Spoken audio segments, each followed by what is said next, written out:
Hello, peaceful world. Here is another update from Ukraine from perspective of an average citizen, a young mom, our precious war baby, right here, our dogs and other people and animals of the country. And today I just wanted to congratulate you on the Valentine's Day. I know it's a bit delayed, but somehow I could not find the moment to do what I wanted to do, which is sharing one very special night, which is not exactly super unusual.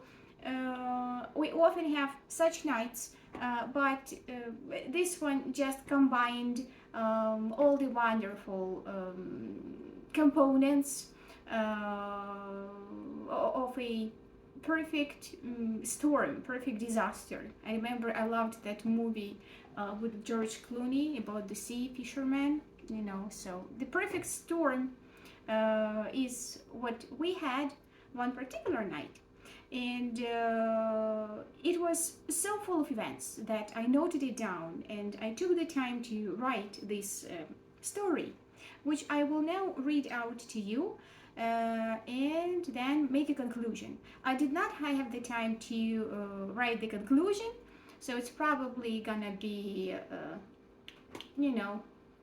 vague, but let's see. So, here we go. It was about 7:30, and I told my ladies that I would be ready for a long-awaited call after changing Mia's diaper.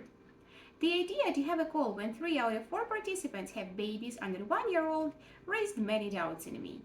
Oh, how right were my apprehensions, unfortunately. Mia's mood was hard to read. On the one hand, it looked like she was ready for her night's sleep, but on the other, she was dancing and farting with her mouth very enthusiastically on the changing table. So I decided to give our call a try. That try was a few minutes long. There were dozens of questions I wanted to ask and numerous stories I wanted to share, but a greeting is also good, better than nothing. I managed to greet my ladies and had to bid farewell almost right away, as Mia was slowly but surely boiling up. The ensuing 2 hours were, let's say, challenging. Mia erupted in a piercing scream, with tears and body twitches and corners of her mouth aiming tragically downwards. We've got almost 5 months of parenting experience, which has equipped us for such situations very poorly.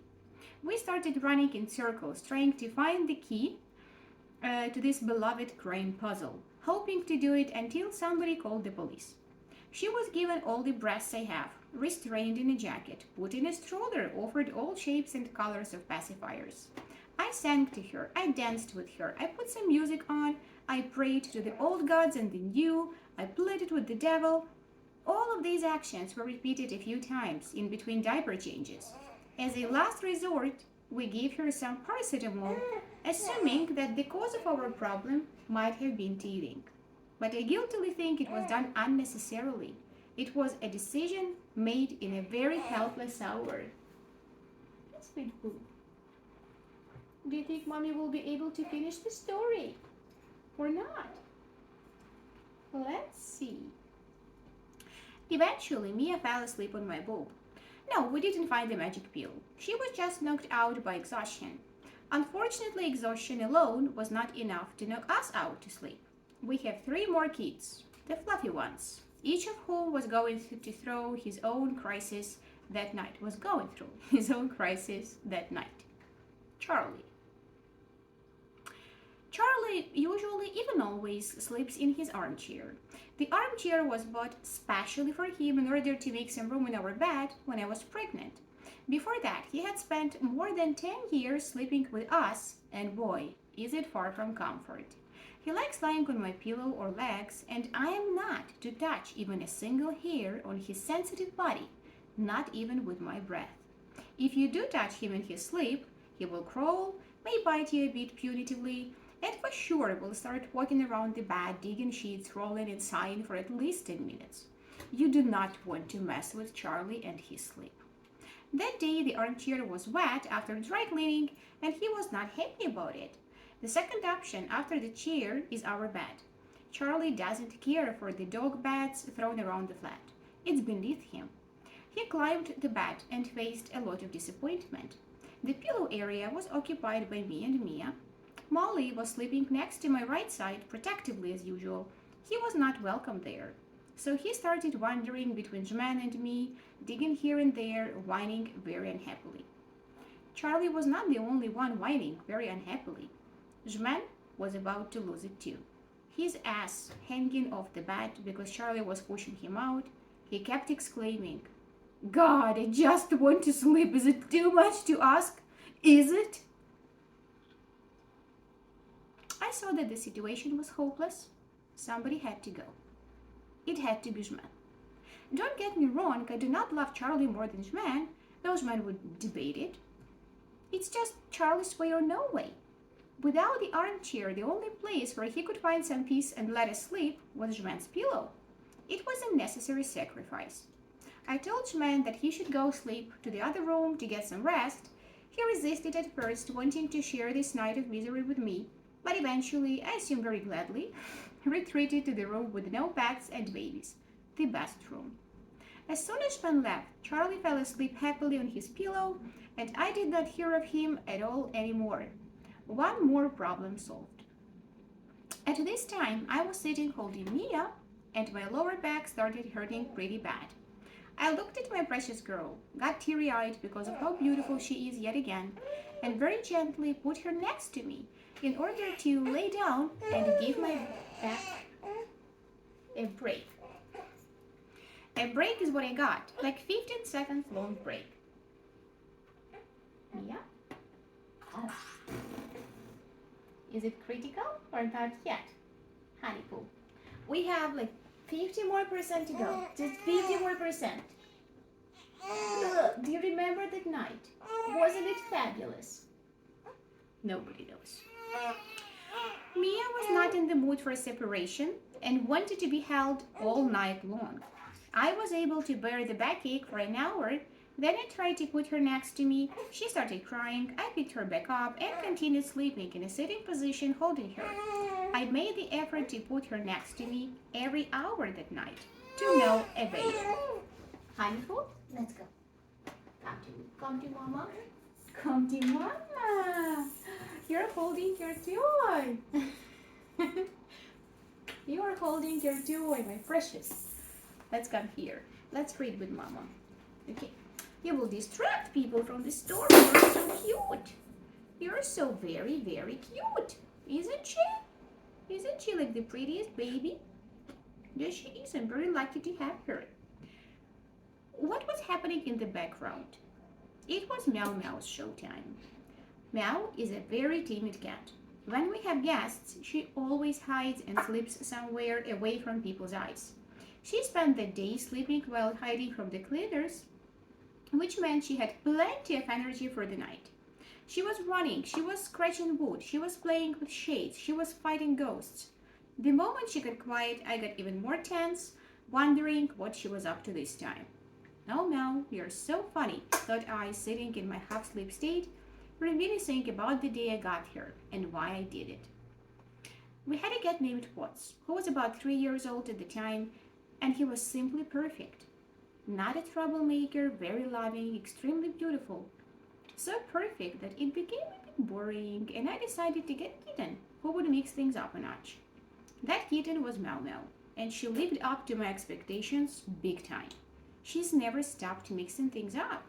Back then, when she was a kitten, she went bananas every night. Every night that turned virtually sleepless for us. Jman was livid, tired, and helpless. I was amused, amazed, and happy.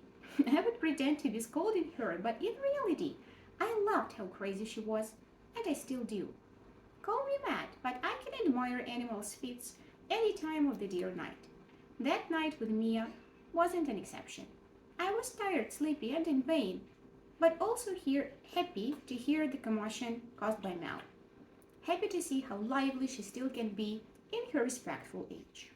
Jman, fortunately, was sleeping too deeply to be disturbed. At 4:30 a.m., when I put Mia next to me for the 10th time that night, a miracle happened. She did not start crying. I immediately stretched my body and embraced a sense of huge relief, followed by instant falling asleep. For 2 minutes, you're hungry again? Really?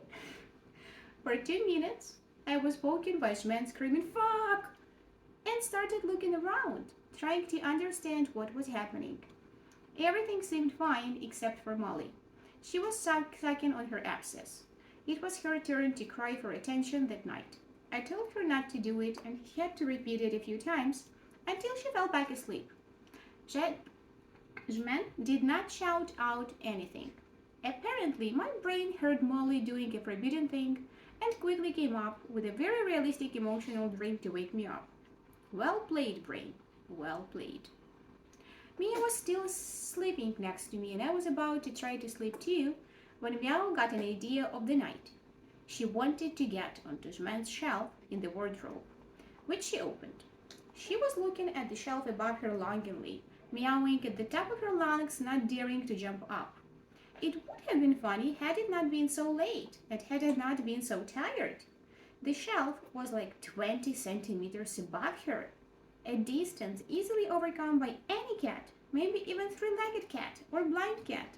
I guess even Charlie could jump there, but not now, no. She's timid when it comes to jumps too, which is fair because she's the clumsiest cat you can imagine. It is comfortable because she can jump on tables and windowsills, but it's a problem when she wants to get on an unreachable shelf and ends up helplessly meowing. She was deaf to my pleas to stop. It took her about 10 minutes to admit the limitations of her body and shut up. That first moment of silence was almost too loud. It was also too short. Jman started snoring. It was 4:50 a.m. At 4:52, Molly started snoring too. At 5 a.m., Mia started crying, asking to be held again. So, that was my night full of events. And not every night is like this, really. Not every. But every night consists of like at least 50% of all of these experiences. And why I wanted to do it on Valentine's Day is because if me not going mad such moments, and if me is still loving all of my family, those moments, does not say love, I don't know what does. Apologies. Somebody got hungry and I'm trying to do it discreetly. I don't know how discreet I am by sharing it with you verbally, but Mama's doing what she has to do.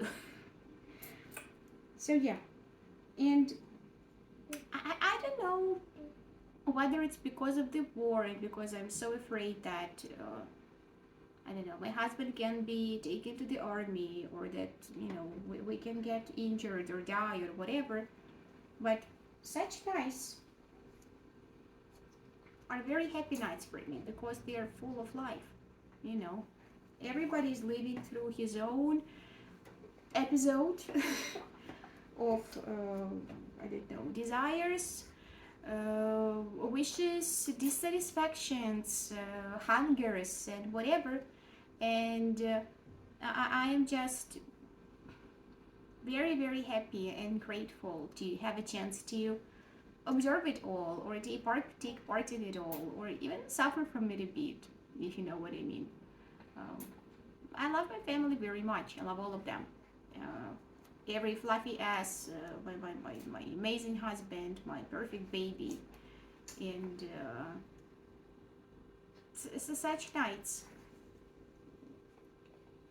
I feel this love immensely, and that's why I wanted to share it with you on Valentine's Day. So, happy Valentine's Day.